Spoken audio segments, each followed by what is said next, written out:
itu apa sih sebenarnya sebagai sebuah ilmu? Silakan. Tadi Abdullah, lalu Laikul Mahbub, ya. Kemudian Ahmad Siddiq. Yang lain, Izin menjawab, Bapak. silakan. Silakan Jadi, videonya diperlihatkan, Mbak, jika tidak keberatan. nggih, sebentar, Bapak. Nanti bisa lagi ketika selesai.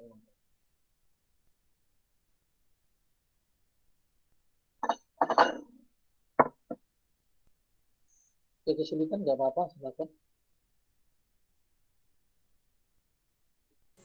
Nggih, Bapak.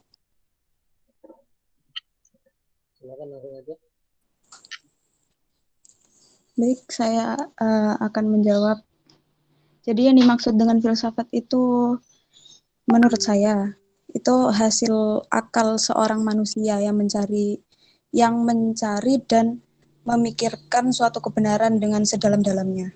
Seperti itu, Bapak. Sedalam-dalamnya. Pemikiran sedalam-dalamnya itu maksudnya apa, Mbak? Sedalam-dalamnya dengan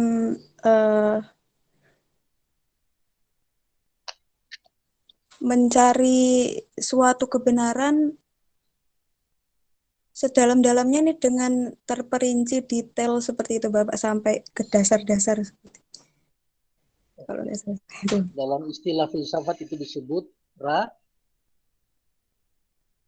di Pripun, Bapak? dalam filsafat apa yang Anda ungkapkan itu diistilahkan dengan istilah apa? Rasional. Radikal. Aunan sama Baidawi juga Mahfud menyebutnya radikal. Jadi pengetahuan tertinggi, ya, pengetahuan yang detail, rinci sampai menyentuh hakikatnya itu hanya mungkin dilakukan, hanya mungkin didapatkan melalui proses berpikir yang radikal. Begitu ya, silsilu ya, mendalam. Radikal itu mendalam. Nggih, Bapak. Oke, selain radikal apa? Pemikiran itu, proses berpikir itu harus apa? Harus radikal. Terus? Universal. Sip. Universal. Universal maksudnya apa? Istibsyarah.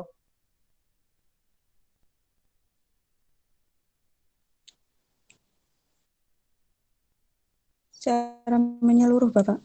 Oke. Menyeluruh. Tidak hanya mendalam tapi meluas. Jadi bayangkan loh ya. Pengetahuan yang kita dapat dari proses berpikir yang kalau mendalam dan universal. Apalagi yang ini kata sifat semuanya dari pikiran yang kita dapatkan atau kita pelajari atau kata sifat dari proses berpikir yang kita lakukan untuk memperoleh kebijaksanaan tertinggi tadi. Apa? Yang Sistematis. Oke. Ayo teruskan. Sistematis terus. Komprehensif. Komprehensif terus. Yang konseptual. Konseptual, oke.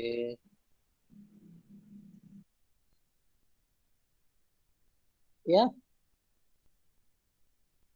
Dicatat ya, yang saya yakin dicatat ya. Nanti Anda rangkai sendiri.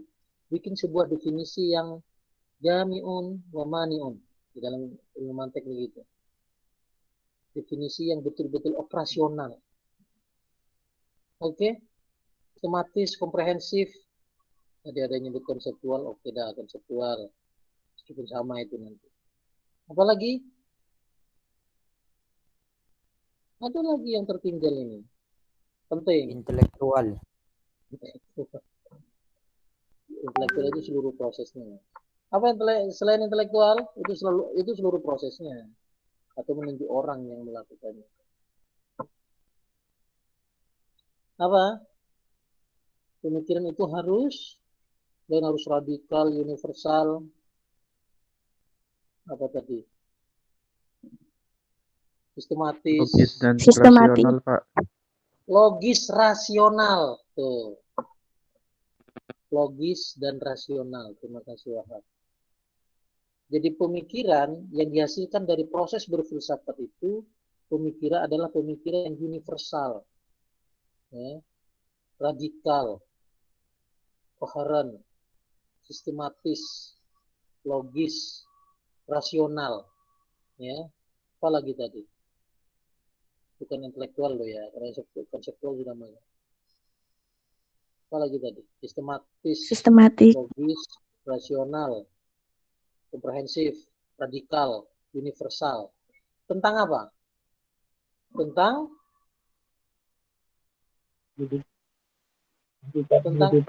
objeknya. Objek filsafat itu apa? Abstrak, sesuatu yang abstrak. Sesuatu yang abstrak.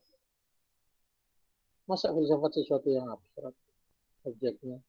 Apa objeknya? Diingat bahwa filsafat adalah induk dari seluruh pengetahuan. Maka objek filsafat belum tentu objek ilmu lain. Tapi objek ilmu lain itu pasti menjadi objeknya filsafat. Nah, itu clue.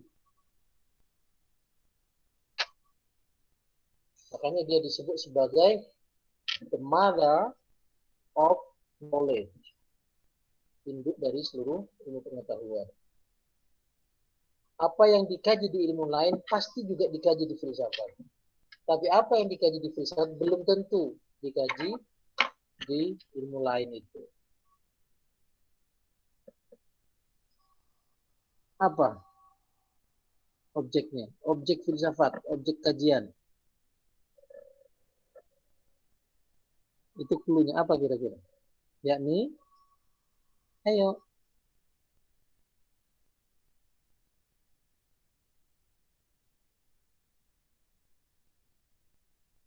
Kalau semua objek filsafat, kalau semua objek ilmu pengetahuan dan tidak sebaliknya berapa, itu mengapa? Mengkaji objek yang dikaji adalah semuanya.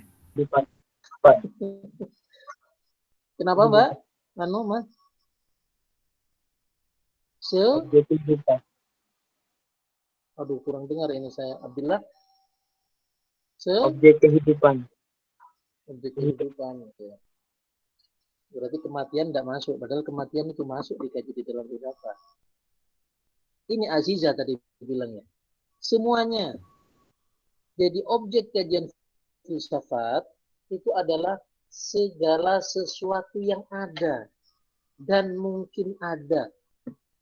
Itu objek filsafat. Kalau yang tidak ada gimana Pak? Yang tidak ada tidak dikaji. Yang dikaji hanya yang ada dan mungkin ada. Yang abstrak itu ada atau tidak? Ada. Hanya saja tidak terlihat. Setan. Itu dikaji di dalam filsafat. Apa sesungguhnya hakikat setan? Sampai manusia itu kelimpungan. Sampai Allah menyebutnya sebagai makhluk terkutuk. Ya. Sampai manusia itu harus berdoa. A'udzubillahi minasyaitonirrajim. Apa sesungguhnya hakikat setan itu? Setan itu ada, meskipun tidak bisa dilihat. Ya, setan menjadi objek kajian di dalam filsafat, tapi tidak di dalam kedokteran. Kedokteran mengkaji sesuatu yang ada, yang bisa dilihat, yaitu manusia.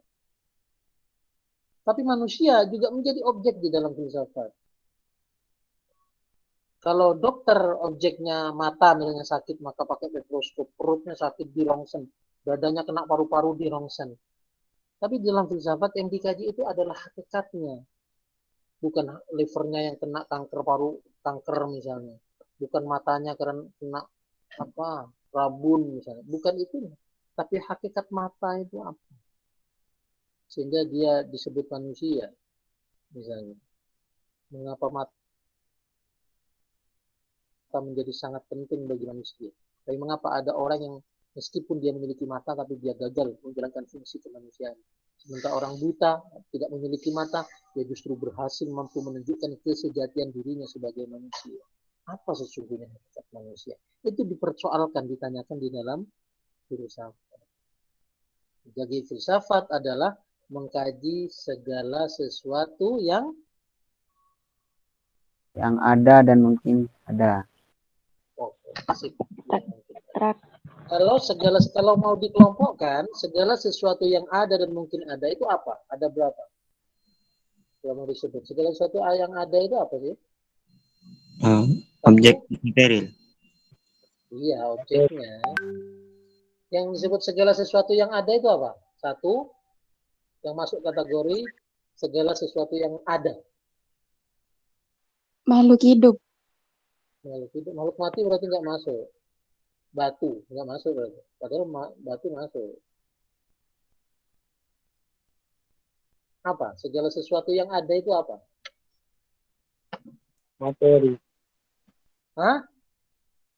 Fisik, Materi. Pak. Fisik. Materi. Kalau yang tidak tersusun oleh materi atau tidak nampak secara fisik berarti tidak masuk. Padahal malaikat masuk. Apa sebutannya? Segala sesuatu yang ada itu apa sih untuk diringkas gitu? Apa segala sesuatu yang ada itu? Yang nampak oleh mata. Mungkin ontologi, Pak.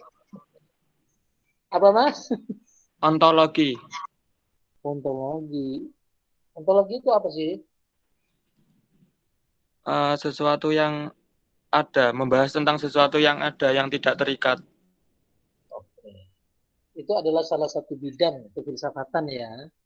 Sebuah cabang filsafat itu ontologi yang mengkaji tentang hakikat yang ada. Nah, kita saat ini sedang mendiskusikan bidang ontologi sebenarnya. Ya. Jadi ontologi itu cabang filsafat ya, yang mengkaji tentang hakikat yang ada.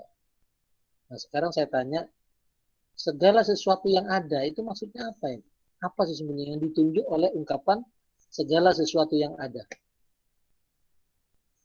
Apa itu? Anda nggak baca kayak.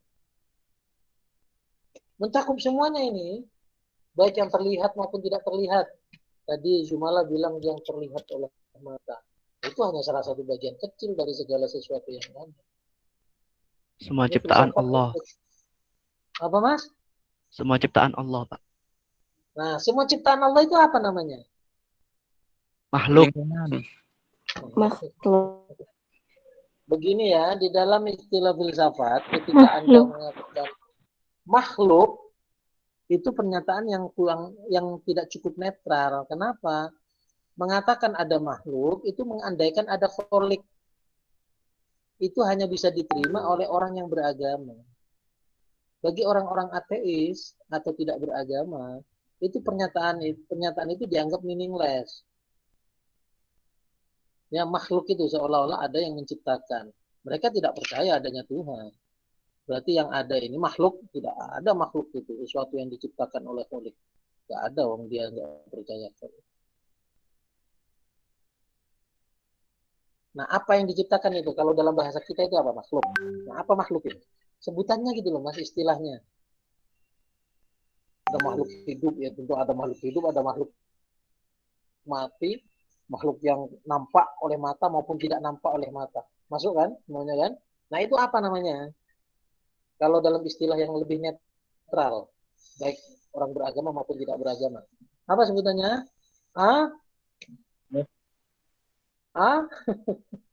Ada tidak baca ini. Alam semesta. Alam semesta. Alam semesta. Itu tidak masuk alam semesta. Ya. Baik bagi orang yang percaya Tuhan maupun tidak. Tuhan itu bagi kita yang percaya Tuhan itu tidak masuk alam. Alam itu ciptaan Tuhan. Bagi orang yang tidak percaya Tuhan, alam ya alam, Tuhan nggak ada. Makanya Tuhan bukan objek kajian di dalam filsafat mereka. Oke, yang pertama, segala sesuatu yang ada dan mungkin ada, satu, alam semesta. Kedua, yang jadi objek kajian filsafat,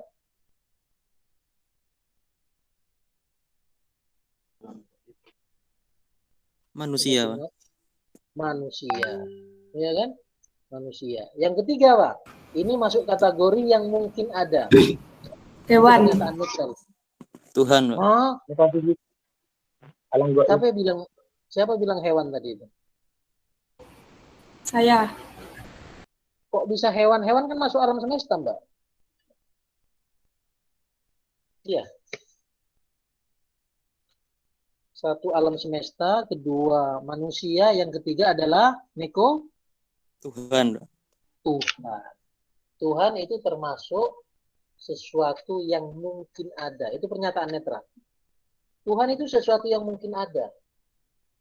Oleh para filosof muslim atau filosof yang teistik yang percaya akan Tuhan, dengan menggunakan instrumen filsafat, dia berpikir mendalam. Pikir mendalam secara radikal, logis, rasional, sinoptik, koheren, apalagi sistematis, dan seterusnya. Jadi, memikirkan apa? Memikirkan Tuhan ini. Membuktikan bahwa Tuhan ini ada. Sebelumnya Tuhan ini sesuatu yang mungkin ada. Lalu para filosof atau filosof yang teistik yang percaya dengan Tuhan itu membuktikan dengan instrumen filsafat, membuktikan secara mendalam bahwasanya Tuhan itu ada. Karena ada, maka dia dijadikan objek kajian di dalam filsafat. Tapi orang-orang ateis, orang-orang yang tidak percaya Tuhan, biasanya mereka menganut filsafat ontologinya itu materialisme atau eksistensialisme. Dia dengan filsafat juga membuktikan bahwasanya Tuhan itu tidak ada. Tidak ada logika apapun yang bisa membuktikan adanya Tuhan. Maka mereka beranggapan tadi Tuhan yang mungkin ada sekarang menjadi Tuhan yang tidak ada. Karena tidak ada, maka Tuhan tidak dibahas, tidak dikaji, tidak dijadikan objek kajian di dalam filsafat. Maka bagi orang-orang yang ateistik, mereka yang memandang Tuhan tidak ada, atau orang-orang yang tidak beragama, mereka, objek kajian kefilsafatan mereka cuma dua, yaitu segala sesuatu yang ada, yakni alam, semesta, dan manusia. Cuma dua itu aja. Jadi pahami ya. Nah, di dalam sejarah filsafat, ya, menyangkut objek ini ada tiga kecenderungan. Kalau kefilsafatannya itu cenderung memusat pada Tuhan, ya, seperti filsafat Islam, memusat pada Tuhan, itu disebut filsafat yang secara paradigmatik bertendensi teosentris. Teosentris itu memusat ke Tuhan. Kalau memusat ke alam, ya, maka filsafat itu disebut kosmosentris. Jadi filosof yang mengkaji hakikat dari alam, yang kemudian turunannya itu menjadi ilmu-ilmu alam itu, Mas, sains, ya, biologi, fisika, itu turunan dari filsafat alam yang disebut kosmosentris. Kalau yang Tuhan tadi teosentris, kalau memusat ke alam itu kosmosentris. Nah, kalau yang memusat pada manusia, filsafat manusia, itu secara paradigmatik berkecenderungan antroposentris. Itu memusat pada manusia. Tuh. Itu secara garis besar apa? Bagian paradigmatik, kecenderungan-kecenderungan yang muncul di kalangan para filosof menyangkut objek filsafat. Oke, sampai di sini disimpan, dimasukkan semua ke dalam hati, jangan cuma dicatat. Sekarang saya minta bikinlah sebuah definisi yang enak, mudah dipahami dan mencakup semuanya. Mencakup semua yang kita perbincangkan tadi. Sampai ke objek ya. Filsafat adalah suatu titik-titik yang mengkaji titik-titik dan titik-titik secara titik-titik dan titik-titik. Ayo, coba yang bisa mendefinisikan dengan sangat baik, dengan redaksi yang tertata, sistematis, logis, saya garansi minimal lulus.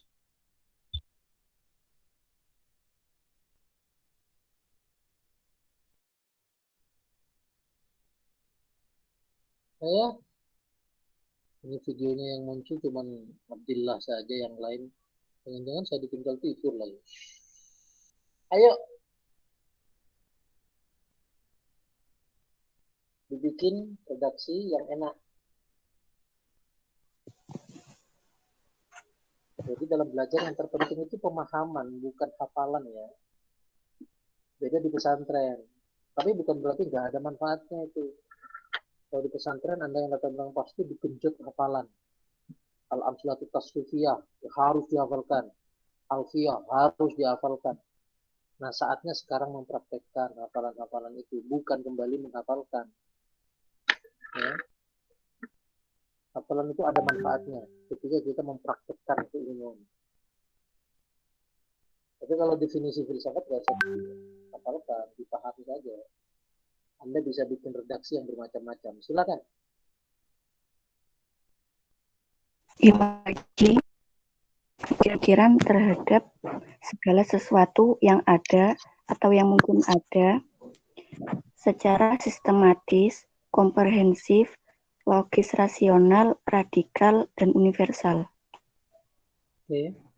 Ada yang redaksi lain? Terima kasih Afif, Menko. Ada yang lain ingin mendefinisikan?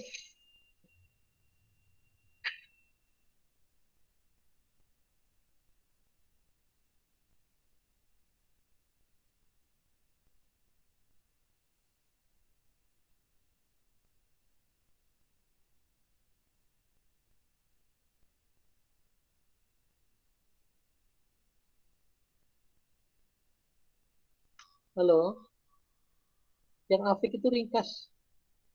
Itu menjelaskan apa sebenarnya filsafat itu. Ayo, ada yang dengan redaksi lain yang mungkin lebih enak, lebih terpahami. Saya yakin Anda paham. Cuman kesulitan dalam memilih diksi. Apa diksi itu? Saya Bapak.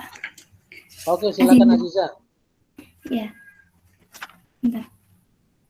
Menurut saya, filsafat adalah suatu ilmu yang bersifat suatu ilmu yang mengkaji segala sesuatu yang ada dan mungkin ada, yang bersifat radikal, logis, rasional, sistematis, komprehensif, universal, dan konseptual.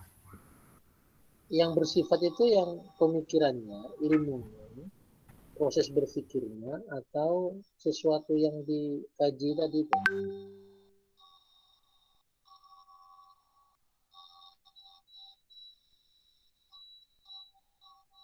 Yang bersifat tadi itu loh. Apanya yang bersifat itu? Objeknya atau proses berpikirnya? Proses berpikirnya. Sip. Betul. Jadi proses berpikirnya. Ya. Makanya filsafat itu bisa dipilih dua. Sebagai proses berpikir atau sebagai produk pemikiran. Kalau sebagai produk pemikiran, ya, maka filsafat adalah hasil-hasil pemikiran para filosof yang mengkaji secara mendalam, radikal, universal, bla bla bla bla bla bla bla bla dan seterusnya tentang segala sesuatu yang ada dan mungkin ada. Kita kurung, apa itu? Alam semesta, Tuhan, dan manusia. Itu sebagai produk pemikiran. Kalau sebagai proses berpikir adalah suatu ilmu yang mempelajari, okay, yang mempelajari segala sesuatu yang ada dan mungkin ada secara, nah, itu berarti ke proses berpikirnya harus radikal, universal, sinoptik, koheran, logis, rasional, terusnya itu.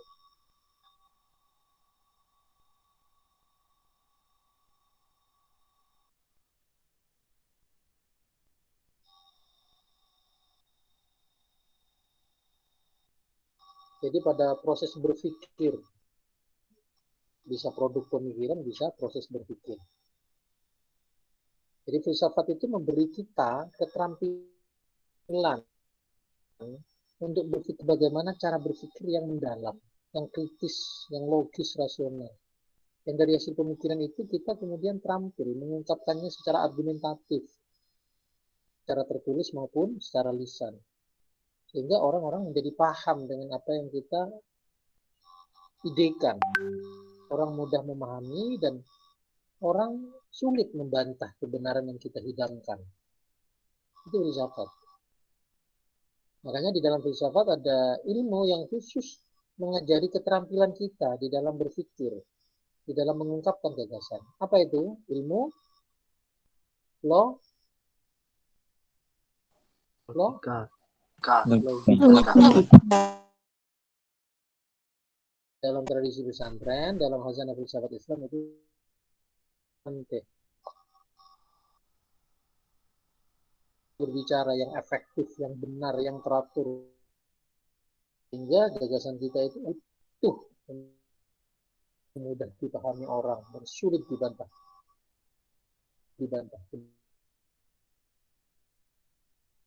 Ya, itu filsafat.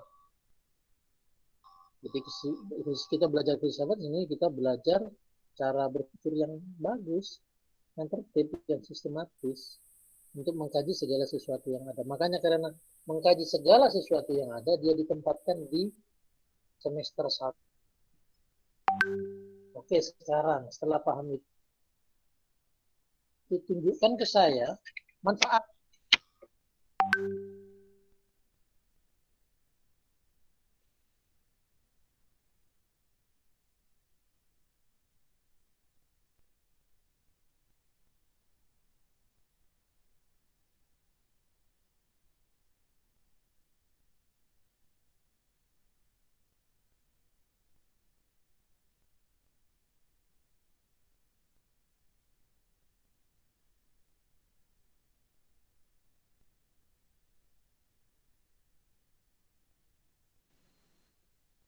Manfaat ilmu filsafat ialah untuk membantu kita memahami bahwa suatu tidak selalu tampak seperti apa yang adanya.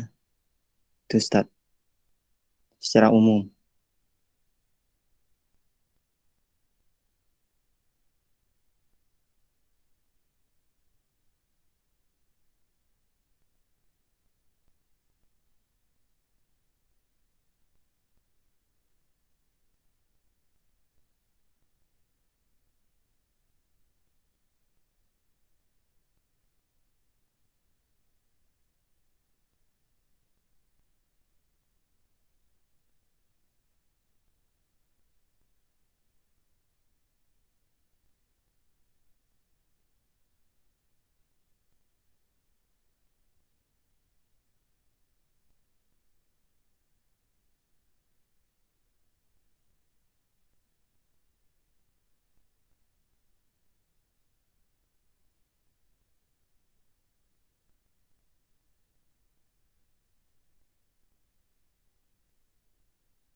Mohon maaf. Tadi baterai drop. Oke. Baik, sekarang bergerak ke manfaat. Anda sudah tahu apa itu filsafat, apa objeknya, dan betapa penting kita filsafat untuk keperluan tadi itu. Kita terampil berbicara, kritis dalam mengkaji, kritis dalam menganalisis, dan seterusnya. Menganalisis apapun. Dan ini diberikan di semester 1. Coba ungkapkan ke saya, lalu apa sebenarnya manfaat kita belajar filsafat ini? Apa manfaat? 1, silakan. untuk membantu kita mengerti tentang diri kita sendiri dan dunia kita.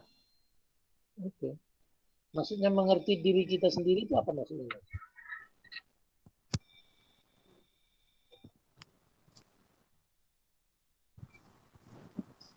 Dan dunia kita. Apa Ahmad Siddiq?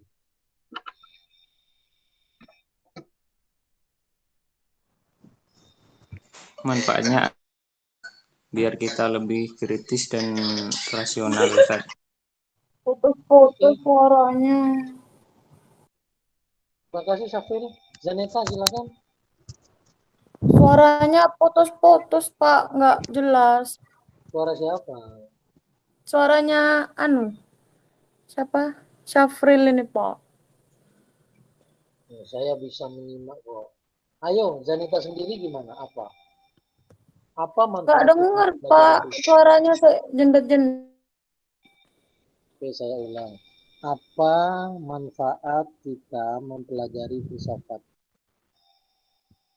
Silakan Zaneta. Itu dalam, Pak. Ya, monggo kamu. Tepat Monggo, Pak. Monggo Mas Siddiq. Rian. Yaitu sebagai pertanyaan yang muncul dalam pikiran manusia hadapinya. Oke. Dicatat ya. Saya tidak akan menyalahkan. Catat semuanya itu. Itu adalah manfaat mempelajari filsafat. Ahmad Siddiq menyebutnya 2. Ya, untuk mengenal diri dan dunia kita. Ya. Cuman belum terjawab apa sesungguhnya yang dimaksud mengenal diri kita. Ya. Masa mengenal diri kita? Mungkin lebih ke jati diri, Ustaz. Mencari jati diri kita. Ke esensi, ke hakikat diri kita. Gitu ya. Yes. Kenal bukan cuma nama saya, Bapak Ibu Imam. Punya anak 2, istri 1. Saya anaknya Ahmad Ghazali. Ibu saya Siti Romlah. Bukan itu. Tapi lebih ke esensinya. Menarik dari Ahmad Siddiq. Jadi manusia itu misteri terbesar manusia adalah manusia. Misteri terbesar manusia adalah manusia. Karena itu kita harus mengenal siapa sesungguhnya diri kita. Siapa sesungguhnya manusia itu. Kalau kita mengenal diri kita, maka siapa Tuhan kita? Man arofa Nafsahu. Terima kasih Maryam Jamila dan Syafrin. Man fakot arofa robbahu. Sopone wong. Barang siapa yang mengenal dirinya, maka niscaya dia mengenal Tuhan. Tuh. Anda tidak akan benar-benar mengenal Allah kalau tidak mengenal siapa diri Anda. Iya, saya ciptaan Allah, itu belum esensi dari siapa kita. Saya manusia, Tuhan, Pak. Saya bisa hamil, Pak. Itu belum esensi. Ya. Baik, apa manfaatnya lagi? Untuk memberikan kenikmatan batinia. Kenikmatan batinnya itu kenikmatan apa, Sudaro? Azizah itu, Bapak. Oh, Aziza. Apa Nur Aziza? Kenikmatan batinnya itu apa? Mungkin hampir sama dengan yang dikatakan Saudara Ahmad Siddiq untuk mengetahui hakikat diri kita sendiri. Kalau kita mengetahui hakikat diri kita, berarti kita kenikmatan batiniah gitu ya. Nggih. Kenikmatan batiniah itu apa? Kalau kita habis makan di pojokan Mangli ini ada bakso au. Enak banget. Lidah saya kan terbatas. Bagi saya ya bakso pojok Mangli itu. Anda kalau ke Jember coba di sana. Nah, habis makan bakso, saya puas, enak gitu. ya, merasa enak. Itu kenikmatan apa namanya? Lahiriah. Lahiriah. Itu bisa kita dapatkan kalau kita tidak sedang sariawan, itu enak itu. Itu kenikmatan lahiriah. Nah, yang disebut Nur Azizah ini ya, apa itu? Kenikmatan batiniah adalah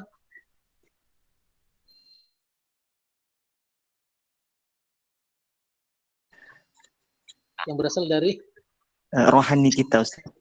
Rohani. Yang tidak terukur secara yang lepas dari seluruh ikatan sebab dan akibat.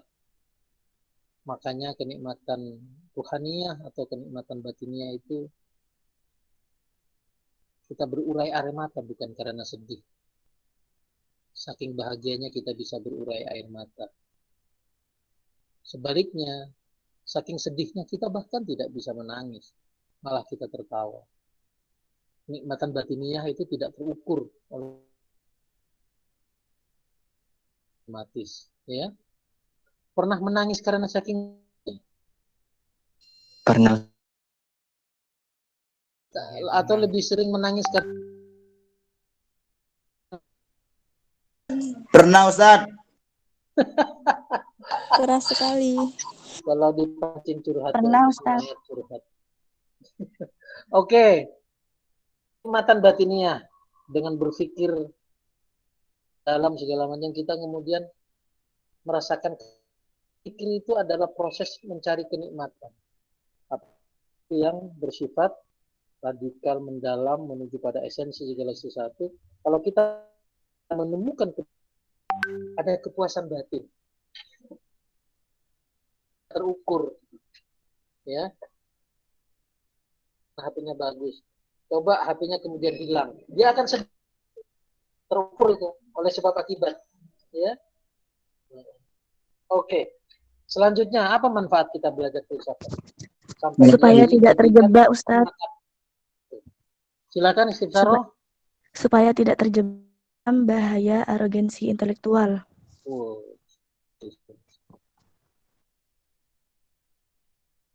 Bahaya arogansi intelektual.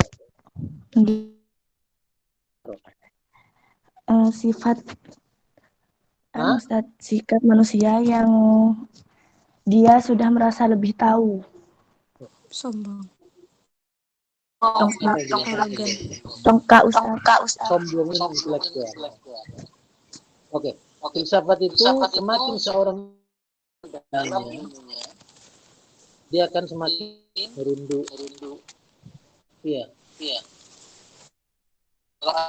Orang profesor tapi semakin begini arogan, berarti dia belum bisa memaknai apa sesungguhnya yang dititipkan Allah padanya. Seorang, maka dia akan semakin kehilangan kemampuan untuk arogan. Oke, masuk lagi. Berarti berpikir kritis. Sebentar. Dengan Ahmad Siddiq. Silakan. Silsilu Ustaz. Kan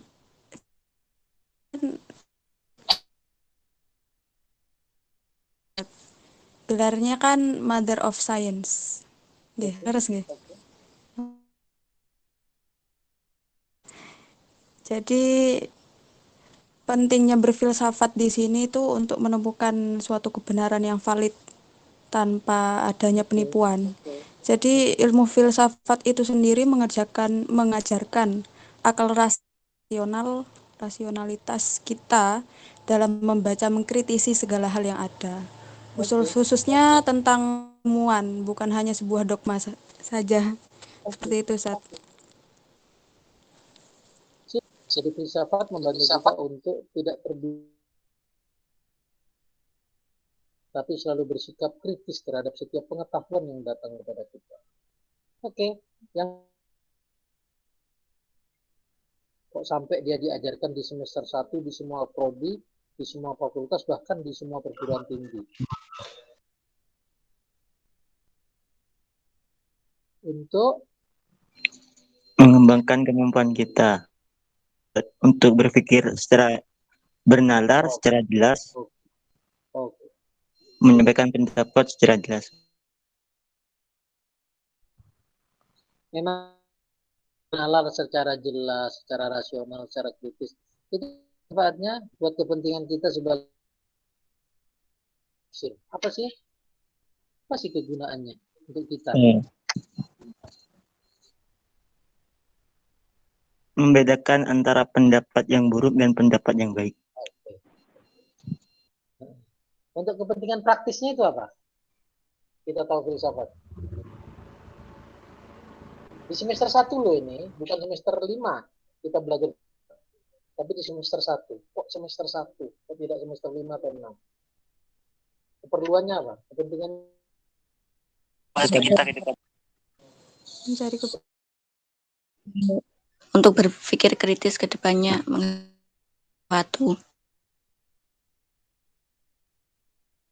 menghadapi segala sesuatu. Mencari kebenaran yang paling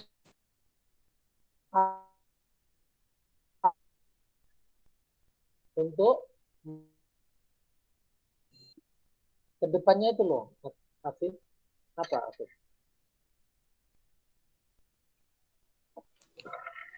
Untuk sebagai modal dalam berpikir, dalam menghadapi masalah yang diterima, yang dihadapi. Oke. Baik. Mbak, jadi masalah yang dihadapi itu ya untuk belajarkan di semester awal untuk membekali kita, modal kan tampilan di dalam berpikir, keterampilan mengkaji dan mengkritisi soal penjelasan radikal nanti ketika kita mempelajari mulai di semester berikutnya. Jadi Anda nanti akan belajar ilmu budaya, semakin terampil dalam memahami, mengkaji, belajar ilmu tafsir, ulumul Quran, atau filsafat di dalam tafsiran yang diberikan para ulama. Tafsir bil ma'thur, ada tahlili, ada tajzi'i, itu dan segala model sebagai dogma kata si Bismillah. Tapi benar-benar sebagai pengetahuan yang karena itu tidak kedap. Itu pentingnya filsafat, ya. Praktisnya, ya paling praktis dari pengetahuan ketika nanti ini Anda menulis skripsi. Kalau Anda paham filsafat, menulis skripsi itu sangat mudah. Dan untuk berlama-lama kuliah. Cukup 2 tahun. Kaprai itu ya 4 tahun, jangan sampai 5 tahun. Atau 6 tahun kayak saya. Kalau saya 6 tahun. Ya karena keasikan ikut organisasi. Nah, saya harap meskipun aktif di organisasi nanti, organisasi ekstra kampus, Anda harus pastikan 4 tahun. Lulus dengan usia tua kayak saya dulu itu nggak enak. Ya. Nanti kayak ini. Kayak apa? Kayak kalau kita pesan online itu. Kan kita pasti dipanggil kakak. Namanya kita kakak pembina apa? Ya, begitu. Jadi filsafat ini Anda pastikan selesai semester 8 semester selesai. Dan filsafat membantu Anda, itu modal bagi Anda untuk menulis skripsi nanti. Karena sistematika dalam skripsi itu sebenarnya breakdown. Rincian dari filsafat, rincian paling praktis itu. Nanti ada latar belakang, ada tujuan, ada manfaat, ada metodologi. Berarti itu bagian epistemologi sudah. Ada metode analisis data, metode pengumpul data, ada metode validasi data dan sebagainya. Itu akan mudah bagi Anda kalau Anda paham filsafat sebagai proses berpikir yang sistematis, logis, rasional, dan seterusnya. Begitu, sudah jam 4:30. Kuliah kita bukan 2 jam ya, tapi 1 jam 45 menit. Jadi kurang berapa nih sekarang? 16.40. Oke, kurang 5 menit lagi. Kalau metode mempelajari filsafat gimana? Tahu? 1. Metode kritis. Metode kritis. Kritis. Metodenya harus kritis dalam kita mau berpikir kritis ya mau tidak mau, alat yang kita gunakan harus kita dekati, kita kritisi dulu. Tidak semua apa kata filosof mungkin benar tapi belum tentu tepat untuk kita. Ya, harus kita kritisi. Itu pendekatan kritis. Yang kedua, cara mempelajarinya harus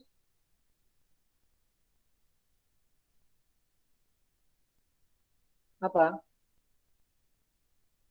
Mempelajarinya harus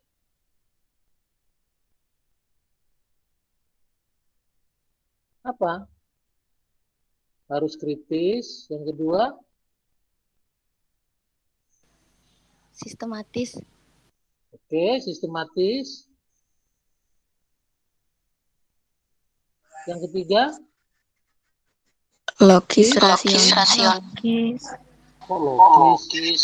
Teoritis. Historis. Sudah masuk. Historis.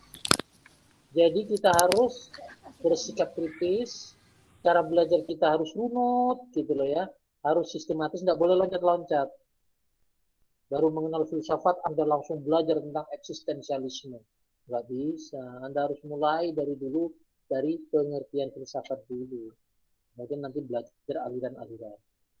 Baru belajar sehari filsafat, lantas Anda membaca Friedrich Nietzsche misalnya. Anda pasti tersesat nanti. Bukan tersesat terus lalu masuk neraka, enggak. Tersesat dalam belantara pemikiran kefilsafatan. Jadi harus sistematis, berurutan. Nggak boleh loncat-loncat. Kemudian yang ketiga, historis. Itu cara kita mempelajari filsafat. Harus berbasis sejarah. Sejarah itu apa sejarah?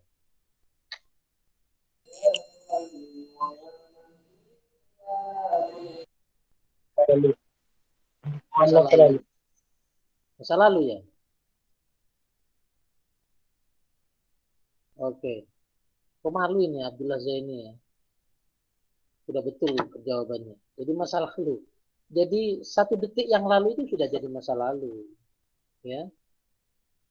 Kita memang harus move on dari masa lalu. Tapi masa lalu itu penting untuk kita kritisi, untuk kita pelajari secara sistematis. Sebagai apa? Sebagai ibrah bagi kita. Pemikiran-pemikiran filosof masa lalu itu penting bagi kita untuk kita pelajari, untuk kita ambil ibrahnya. Yang baik kita ambil, yang buruk kita abaikan. Kira-kira begitu.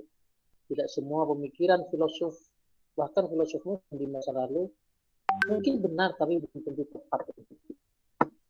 Ya, karena itu kita harus kritis. Tidak asal terima sebagai dogma. Oh, ini dari Al-Farabi pasti benar, aku ambil. Belum tentu, harus kritis dulu. Harus dipelajari secara sistematis. Begitu ya. Jadi ada 3 cara mempelajari filsafat, yaitu secara apa? Kritis, sistematis, dan historis. Oke. Jadi Anda otomatis akan mengetahui berbagai perbedaan atau polarisasi pengetahuan manusia dan polarisasi pengetahuan manusia itulah yang kemudian menurunkan berbagai ilmu, rumpun keilmuan. Ilmu kedokteran beda dengan ilmu tafsir. Ilmu tafsir beda dengan ilmu apa ya? Ilmu otomotif. Otomotif beda dengan ilmu fikih. Paradigmanya beda, objeknya beda, dan itu Anda harus tahu. Biar jangan sampai kemudian kita salah kamar.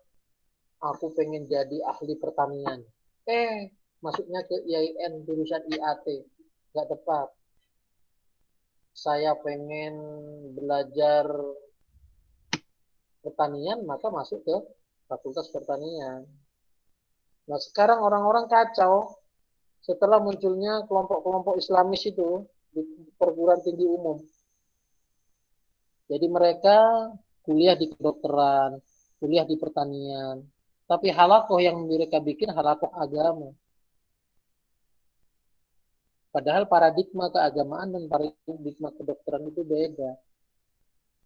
Ya, tapi kemudian agama didekati secara matematis. Akhirnya pemikiran yang muncul adalah pemikiran yang instan.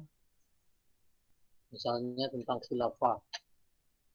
Apapun masalahnya, khilafah solusinya. Ini gitu. Itu mendekati agama sebagai sesuatu yang matematis, sesuatu yang eksak. Padahal agama tidak bisa didekati seperti itu. Ya. Apapun agamanya, apapun masalahnya, apapun persoalannya, banyak korupsi, khilafah solusinya. Banyak terjadi bullying, khilafah solusinya. Itu seperti minum makan apapun makanannya, teh botol minumannya. Seperti itu yang nggak menyelesaikan masalah. Oke, demikian.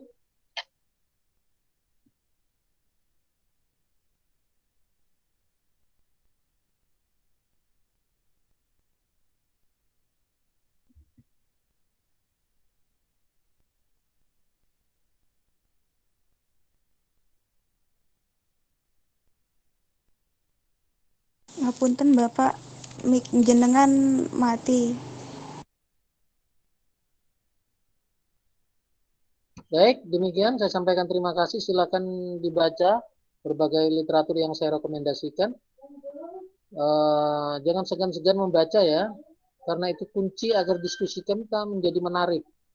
Hari ini masih agak dominan saya karena Anda tidak semuanya memiliki pengetahuan yang sama atau karena Anda tidak membaca semuanya secara lengkap.